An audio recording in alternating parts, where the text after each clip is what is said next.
সালামু আলাইকুম, সবাইকে শুভেচ্ছা জানাচ্ছি। মাসুম মাহবুব। ইরানের চমক আসছে এবার ফাতেহ। অনেক আলোচনা শুনেছেন এতদিন ধরে, আমরা বলেছিলাম ইরানের দুর্দান্ত মিসাইল ফাতেহ আসছে। আজকে সেই ফাতেহ ব্যবহার করেছে ইরান, এমন একটি তথ্য পাওয়া গেছে। গাদর এবং ফাতেহ এটা হলো হাইপারসনিক, শব্দের চেয়ে কয়েক গুণ স্পিডে এটা শত্রুকে টার্গেট করে। ইরান আজকে এগুলো লঞ্চ করেছে। কয়েকটি সূত্র বলছে নেতা কাকুর বাড়িতে যখন ফতেহ এবং গদর সিরিজের মিসাইলগুলো মারা হয়, তখন তাদের যে কয়েক লেয়ারের প্রতিরক্ষা ব্যবস্থা ছিল, এগুলো চোখ বন্ধ করেছিল, অর্থাৎ দেখতে পায় নাই। দেখার আগেই, চোখ খোলার আগেই সেগুলো ঢুকে পড়েছে বাড়ির ভেতরে, ব্যাপক আক্রমণ করেছে। এই মিসাইল নিয়েও কিছু কথা বলতে চাই। ইরান কি আসলে ক্ষমা চাইলো, এটা দিয়ে আগে শুরু করি। ইরান কি আসলে ক্ষমা চাইলো? ইরানের প্রেসিডেন্ট মাসুদ পেজিশকিয়ান আসলে কি বলেছিলেন, আর সেটাকে ডোনাল্ড ট্রাম্প কি হিসেবে প্রচার করছে, আসেন সেটা একটু জানি। আমি দুজনেরই বক্তব্যটা শুনেছিলাম। প্রেসিডেন্ট ট্রাম্প বলেছেন হোয়াইট হাউসে যে ইরান সুর নরম করেছে এবং ইরান ক্ষমা চাইতে শুরু করেছে। এভাবে ক্ষমা চাইলে হবে না, আমার কাছে আনুষ্ঠানিকভাবে ক্ষমা চাইতে হবে। মাসুদ পেজিশকিয়ান বলেছেন যে আমরা আমাদের প্রতিবেশী দেশগুলোর কাছে নিঃশর্ত ক্ষমা চাই। এই কারণে ক্ষমা চাই যে আমরা আমাদের প্রতিবেশীদের উপর হামলা করতে চাইনি। তবে ইরানের সর্বোচ্চ নেতার হত্যা এবং শীর্ষ কমান্ডারদের হত্যা, এটা অমানবিক এবং অন্যায় ছিল। এবং এই হামলাটি করেছে যে দুটো দেশ, তারা আমাদের প্রতিবেশীদের ঘাঁটি ব্যবহার করে করেছে। ন্যায়সঙ্গতভাবে যে ভূমি ব্যবহার করে আক্রমণ করা হয়েছে, সেই ভূমিতে পাল্টা জবাব দেওয়ার অধিকার ইরানের রয়েছে। তার মানে তিনি ক্ষমা চান নাই, তাদের চোখ খুলে দিয়েছেন। বলেছেন আমরা ক্ষমা চাই নিঃশর্ত, কিন্তু যাদের ভূমি ব্যবহার করা হয়েছে, আমেরিকা এবং ইসরায়েল যাদের ভূমি ব্যবহার করেছে, তাদের যে আমরা পাল্টা জবাব দিয়েছি, এটা আমাদের অধিকার। এটা হলো একটা আন্তর্জাতিক কি বলবো রাজনীতির চমৎকার চাল, যারা বুঝতে পারছেন। মাসুদ পেজিশকিয়ান আরো বলেছেন যে দেশগুলোতে আমাদের নামে বলা হয়েছে ইরান আক্রমণ করেছে, সেটা সার্বিয়া, সেটা সাইপ্রাস, আজারবাইজান, ওমান, তুর্কি, এই দেশগুলোতে আমরা কোনো আক্রমণ চালাইনি। এগুলো আমাদের হয়ে কোনো শত্রুরা আক্রমণ চালিয়ে আমাদের ঘাড়ে দোষ চাপাবার চেষ্টা করেছে। যারা এই কাজটি করেছে তারা জানে তারা কারা, আর যারা এই কাজটি যাদের উপর হয়েছে তারাও জানে শত্রুরা কারা। এটা ইরান জড়িত নয়। ইরান তাদেরকে শুধু জবাব দিয়েছে যারা আমাদেরকে আমাদের দেশের সার্বভৌমত্ব ধ্বংসে বা রেজিম চেঞ্জে বা আমাদের দেশে হামলায় ভূমি ব্যবহার করেছে, তাদের বিরুদ্ধে ইরান ব্যবস্থা নিয়েছে। ইন্টারেস্টিং ব্যাপার হলো, ইরান এ পর্যন্ত আরব রাষ্ট্রগুলোতে যে আক্রমণগুলো করেছে, অধিকাংশ মার্কিন এবং ইসরায়েলি স্বার্থ সংশ্লিষ্ট বিষয়ের উপর করেছে।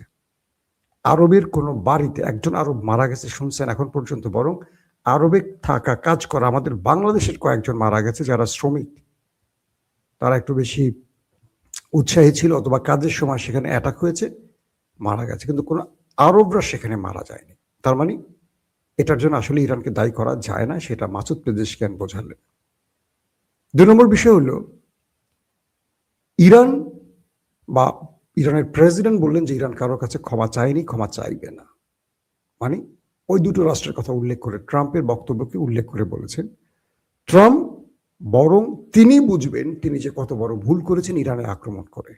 তার মানে ট্রাম্পকে আবারও ফুস করে দিলেন বেলুনের মতো মাসুদ পেজিশকিয়ান। 2 নম্বর বিষয় আসেন, লেবাননের ভেতরে ব্যাপক অ্যাটাক চলছে দুই পক্ষের। আজকের খবর বলছে লেবাননের কয়েকটি শহরে ব্যাপক তাণ্ডব চালিয়েছে নেতা কাকুর বাহিনী, এবং 250 থেকে 300 সাধারণ মানুষ এ হামলায় নিহত হয়েছে। কিন্তু তারপর হিজবুল্লাহ বাহিনী বা গেরিলারা দমে যায়নি, পাল্টা জবাব দিয়ে যাচ্ছে। দুপক্ষের লড়াইতে সাধারণত নিরীহ মানুষ মারেন। আপনি দেখবেন ইরান যে দেশটিতে হামলা করছে নেতা কাকুর বাড়িতে, তারা কিন্তু মার্কিন যেই প্রতিরক্ষা ব্যবস্থা বা ইসরায়েলি যে প্রতিরক্ষা ব্যবস্থা বা সামরিক যে স্থাপনা, সেগুলো টার্গেট করছে, কোনো সাধারণ মানুষকে মারছে না। ভুলভাল কিছু হতে পারে, কিন্তু ওরা স্কুলের শিশুদের মারছে, রেড ক্রিসেন্টে হামলা করছে, হাসপাতালগুলোতে হামলা করছে, স্কুল কলেজে হামলা করছে। এটা আন্তর্জাতিক আইন অনুযায়ী সম্পূর্ণ অবৈধ, যুদ্ধ নিয়মের মধ্যে এটা পড়ে না, কিন্তু ওরা সেটা করছে। আবার ওরাই বলছে ওরা নাকি সঠিক পথে আছে, ইরান নাকি সন্ত্রাসী। এই জবাবটা আপনারা দেবেন। তারপরের বিষয়টি হলো, বারবারই টার্গেট করছে ওরা রাশিয়াকে, যে রাশিয়া ইরানকে গোয়েন্দা তথ্য দিচ্ছে। কিন্তু আজকে মিডল ইস্টের বেশ কিছু গণমাধ্যম বলছে, বা ইরান বলছে তার মিত্রদের ব্যাপারে, যে আমাদেরকে রাশিয়া এবং চীন আমাদের মিত্র, তাদের সাথে আমাদের সম্পর্ক থাকবে, আছে। এটা শত্রুর বক্তব্যে কিছু যায় আসে না।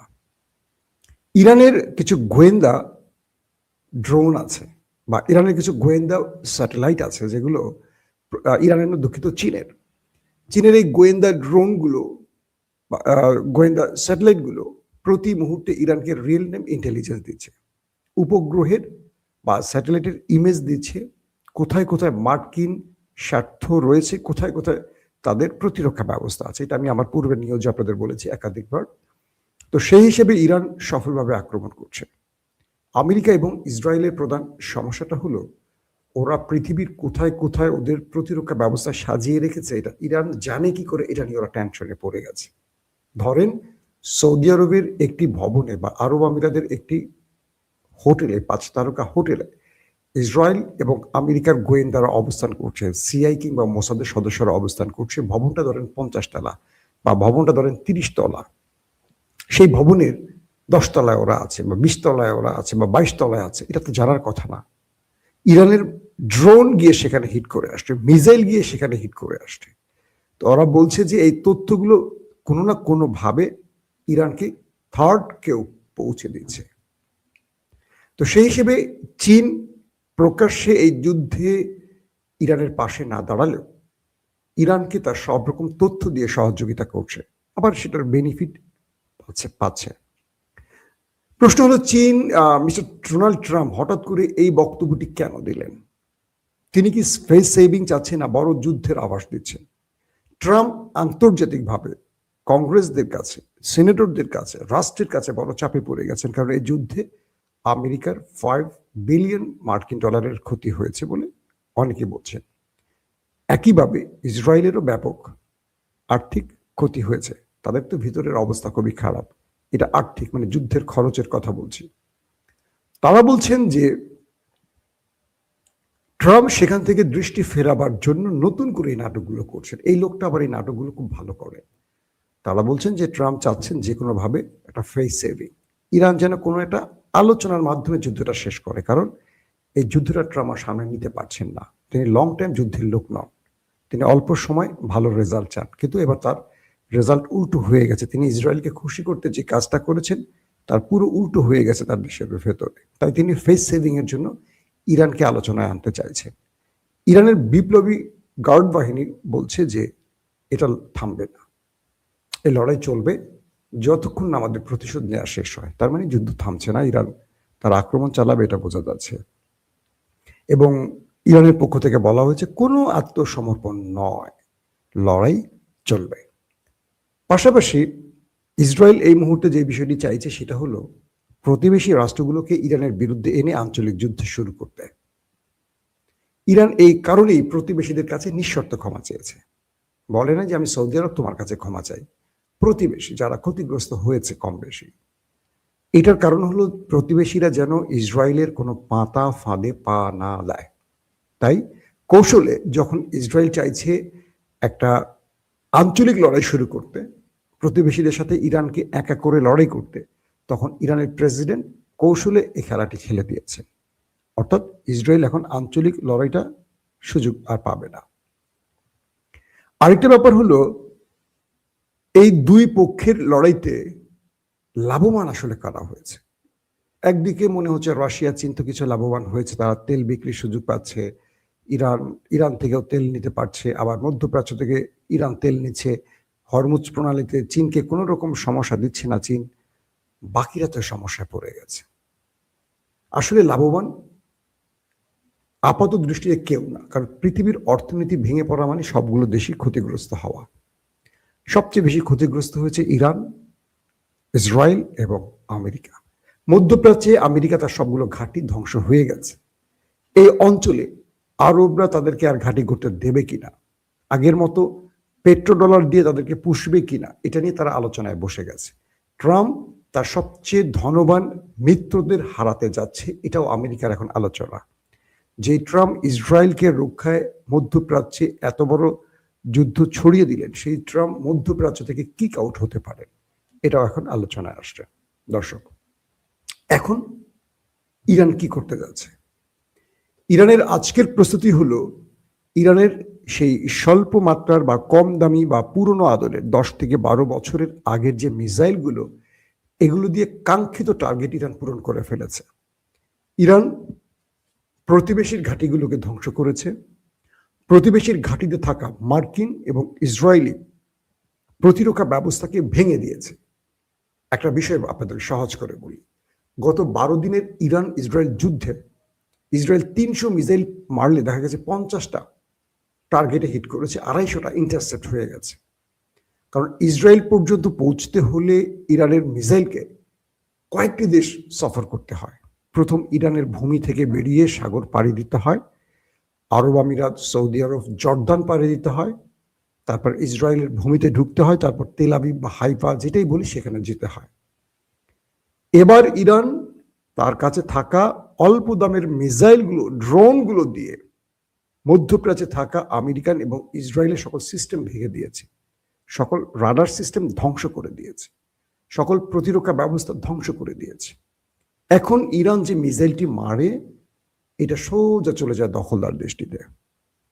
এবং ইরানের এই মুহূর্তে তার ভান্ডারে যেগুলো রয়েছে সব চতুর্থ পঞ্চম প্রজন্মের মিসাইল, তৃতীয় থেকে পঞ্চম পর্যন্ত এই মিসাইলগুলো রয়েছে। 1-2 প্রজন্মের মিসাইলগুলো মোটামুটি তারা এখন ব্যবহার কম করছে, আছে কিনা এটা বোঝা যাচ্ছে না, এটা কম করছে, হয়তো বা রাখছে কিছু বা আরো কিছু তৈরি হবে। ফুল দমে মাটির নিচে এখন মিসাইল তৈরি হচ্ছে, ড্রোন তৈরি করছে ইরান। এখন শাহেদ ড্রোনের খেলা তো দেখেছি আমরা, খুররাম শাহ দেখছি, সিজিন দেখছি, ফাতে গাদর, এই সিরিজের মিসাইলগুলো এখন ইরান ব্যবহার করছে।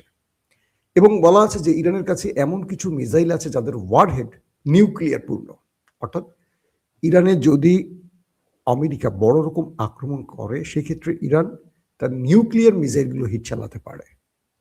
কিন্তু ইরান এই বিষয়টি স্বীকার করেনি, কিন্তু বিভিন্ন মাধ্যম মানে গণমাধ্যম স্বীকার করছে। পাশাপাশি আমেরিকা যদি ইরানে স্থল অভিযান শুরু করে, তার জন্য ভয়ঙ্কর কিছু মিসাইল ইরান প্রস্তুত রেখেছে, কারণ ইরান বুঝতেছে যে এই যুদ্ধটা অল্প দিনে শেষ হবে না। তারা এই যুদ্ধটা যদি লম্বা সময়ের জন্য হয়, তাদের রসদ প্রস্তুত রাখতে হবে। তাই ইরানের এই মুহূর্তে দুটো টার্গেটে কাজ করছে, এক, মার্কিন ইসরায়েলি প্রতিরক্ষা ভেঙে দিয়ে এখন টার্গেটে হিট করা, 2, লম্বা যুদ্ধের জন্য ইরান প্রস্তুতি নিয়ে থাকা। যদি কোনো স্থল অভিযান শুরু করে, কুর্দিদের দিয়ে করুক বা যাদেরকে দিয়ে করুক, এই পথগুলো ইরান বন্ধের জন্য এখন কাজ করছে। ইরানের বিপ্লবী গার্ড বাহিনী এই মুহূর্তে ইরাক বলেন, প্রতিবেশী রাষ্ট্রগুলো বলেন, প্রত্যেকটা দেশে তারা আক্রমণ করছে মার্কিন ঘাঁটিগুলোকে টার্গেট করে। অর্থাৎ মার্কিন ঘাঁটিগুলো এই মুহূর্তে অস্থির হয়ে আছে, তারা ইরানের জবাব দিবে নাকি ইরানকে রাজনৈতিকভাবে ঘায়েল করবে, নাকি তাদের প্রতিরক্ষা সিস্টেম রক্ষা করবে। এখন তাহলে কি করবে ইরান? আজকে রাতে মার্কিন প্রশাসনের পক্ষ থেকে যেটি আসছে, পেন্টাগনের বার্তা যে ইরানে ভয়াবহ আক্রমণ করবে।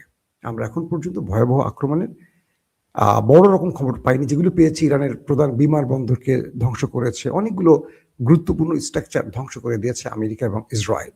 ইরানের প্রতিরক্ষা ব্যবস্থা মোটামুটি ভেঙে পড়েছে, বা ওদের কিন্তু শক্তিশালী সেরকম ব্যবস্থা নেই। আমরা শুনেছিলাম রাশিয়া S-400 দিয়েছে, HQ-9 দিয়েছে চীন, কিন্তু এগুলো সফল কোনো ব্যবহার এখন পর্যন্ত দেখিনি। ইরানের শক্তিশালী কি বলবো যুদ্ধ বিমান সেরকম নেই। আমরা শুনেছিলাম চীন থেকে কিছু এনেছে, চীন থেকে যে J-10C থান্ডার, 17 থান্ডার এনেছে, এগুলোর ব্যবহার এখন আমরা দেখিনি। ইরান হয়তো তাদের পাইলটদেরকে মারতে চাইছে না। ধরেন একটা যুদ্ধ বিমান এতগুলো দেশ পারি হয়ে ইসরায়েলে গিয়ে আক্রমণ করে ফিরে আসতে পারবে কিনা, এটা নিয়ে ইরানের টেনশন আছে। তাই ইরান তার ঝুলিতে থাকা মিসাইলগুলো মারছে। মিসাইল তো আর মানুষ চালাচ্ছে না, মিসাইল ভূমি থেকে মারছে চলে যাচ্ছে, অথবা রোবট ড্রোন থেকে মারছে গিয়ে হিট করে আসছে। ইরান তার পাইলটদেরকে রক্ষা এখন পর্যন্ত যুদ্ধ বিমান ব্যবহার করতে দেখিনি। স্বল্প মাত্রা বা কক ফাইটিং হয়তো করেছে মার্কিন যুদ্ধ বিমানের সাথে বা ইসরায়েলের সাথে, আকাশে কিছু লড়াই হয়তো হয়েছে, কিন্তু ওদের ভূমিতে যায়নি। ইরান এই কাজটি এখনো করছে না। ইরানের যুদ্ধটা হলো ড্রোন এবং মিসাইলের, এবং সেটার সাকসেসও তারা পাচ্ছে। এখন ইরানের মূল টার্গেট হলো তারা শত্রুদেরকে ধীরে ধীরে মারবে, সময় দিয়ে দিয়ে মারবে। কারণ ইরানকেও কিছু প্রস্তুতি নিতে হবে। তার ভেতরেও ব্যাপক ক্ষয়ক্ষতি হয়েছে, তার অনেক মিসাইল লঞ্চারও ক্ষতিগ্রস্ত হয়েছে, অনেক স্ট্রাকচার ক্ষতিগ্রস্ত হয়েছে, অনেক স্টোরেজেও হামলা হয়েছে। সেগুলো পূরণ করবে, আবার ট্রাম্পকে, নেতানিয়াহুকে বিজি রেখে প্রক্সিকে দিয়ে তারা হিট করবে। তো সব প্রক্রিয়া ইরান এখন পর্যন্ত যুদ্ধ কৌশলে বারবার পরিবর্তন আনছে, এবং এখনকার পরিবর্তনটি হলো নতুন ভেরিয়েন্টের মিসাইলগুলো তারা এখন নামিয়েছে, লঞ্চ করছে। এগুলো দিয়ে ওই দুটো দেশকে এখন ঘায়াল করছে, এবং এই দুটো দেশ এই নতুন মিসাইলের আঘাতে আক্রান্ত হয়ে এখন ধরাশায়ী হয়ে গেছে। দর্শক, এখনকার মতো বিদায় নিচ্ছি। প্রত্যেকে ভালো থাকবেন। আল্লাহ হাফেজ।